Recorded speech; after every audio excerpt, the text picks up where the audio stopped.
April 25 ഇന്നലെ book my ഷോയിലൂടെ ഏറ്റവും കൂടുതൽ ടിക്കറ്റുകൾ വിറ്റുപോയ ചിത്രങ്ങൾ ഏതൊക്കെയാണെന്ന് നോക്കാം.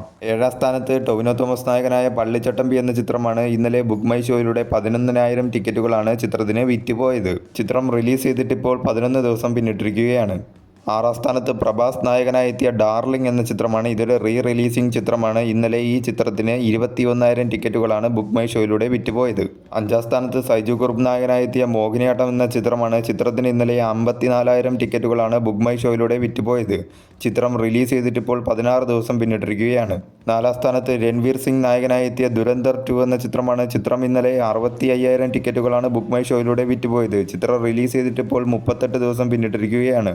3ാം സ്ഥാനത്ത് വാഴ 2 എന്ന ചിത്രമാണ്. ഇന്നലെ ബുക്ക് മൈ ഷോയിലൂടെ 73,000 ടിക്കറ്റുകളാണ് ചിത്രത്തിന് വിറ്റുപോയത്. ചിത്രം റിലീസ് ചെയ്തിട്ടിപ്പോൾ 24 ദിവസം പിന്നിട്ടിരിക്കുകയാണ്. 2ാം സ്ഥാനത്ത് മൈക്കിൾ എന്ന ഹോളിവുഡ് ചിത്രമാണ്. ഇന്നലെ ബുക്ക് മൈ ഷോയിലൂടെ 1,03,000 ടിക്കറ്റുകളാണ് ചിത്രത്തിന് വിറ്റുപോയത്. ചിത്രം റിലീസ് ചെയ്തിട്ടിപ്പോൾ 2 ദിവസം പിന്നിട്ടിരിക്കുകയാണ്. 1ാം സ്ഥാനത്ത് അക്ഷയ് കുമാർ നായകനായി എത്തിയ ഭൂത് ബംഗ്ല എന്ന ചിത്രമാണ്. ഇന്നലെ ബുക്ക് മൈ ഷോയിലൂടെ 2,07,000 ടിക്കറ്റുകളാണ് ചിത്രത്തിന് വിറ്റുപോയത്. ചിത്രം റിലീസ് ചെയ്തിട്ടിപ്പോൾ 10 ദിവസം പിന്നിട്ടിരിക്കുകയാണ്.